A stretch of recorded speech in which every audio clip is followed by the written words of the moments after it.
റിലേഷൻഷിപ്സിൽ healthy ആയിട്ടുള്ള boundaries keep ചെയ്യുന്നത് very important ആണ്. പക്ഷേ അത് ഏത് രീതിയിൽ നിങ്ങൾ കമ്മ്യൂണിക്കേറ്റ് ചെയ്യുന്നു എന്നുള്ളതും പ്രധാനമാണ്. ഉദാഹരണത്തിന്, നിങ്ങൾ എന്നെ ലേറ്റ് നൈറ്റിൽ കോൾ ചെയ്യരുത് എന്ന് പറയുന്നതിന് പകരം എനിക്ക് ആവശ്യത്തിന് റെസ്റ്റ് വേണ്ടതുണ്ട്, എനിക്ക് പെട്ടെന്ന് ഉറക്കം വരുന്നുണ്ട്, സോ നമ്മൾക്ക് പകല് സംസാരിച്ചാലോ എന്ന് സംസാരിക്കുന്നതാണ് ഏറ്റവും ബെസ്റ്റ് വേ. നിങ്ങൾ സ്നേഹത്തോടെയും റെസ്പെക്റ്റോടും കൂടെ ബൗണ്ടറി വരയ്ക്കുന്ന സമയത്ത് ഓപ്പോസിറ്റ് വ്യക്തിക്കും അണ്ടർസ്റ്റുഡ് ആൻഡ് അപ്രീഷിയേറ്റഡ് ഫീലിംഗ് ആണ് ലഭിക്കുന്നത്. ബൗണ്ടറീസ് ഒരിക്കലും ചുവരുകളല്ല, ഹെൽത്തി ആയിട്ടുള്ള റിലേഷൻഷിപ്പിനുള്ള ഗൈഡ് ലൈൻസ് ആണ്, ഗെയിം റൂൾസ് ആണ്. ഏത് കളികൾക്കും നിയമമുണ്ടല്ലേ? ഉദാഹരണത്തിന് ഒരു ഫുട്ബോൾ കളിക്കുകയാണെങ്കിൽ അതിന് നിയമമുണ്ട്.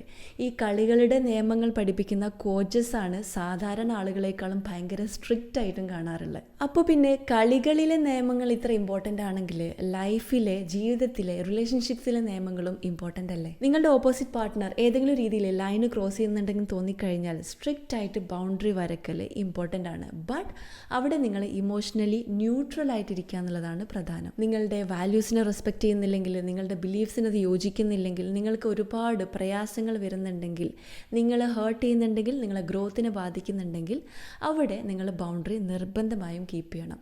ഇല്ലെങ്കിൽ ഭാവിയിൽ കുറേ കാലം കഴിയുന്ന സമയത്ത് നിങ്ങൾ സപ്രസ് ചെയ്ത് കിടക്കുന്ന ഇമോഷൻസ് ഭാവിയിൽ അങ്ങ് പൊട്ടിത്തെറിക്കും.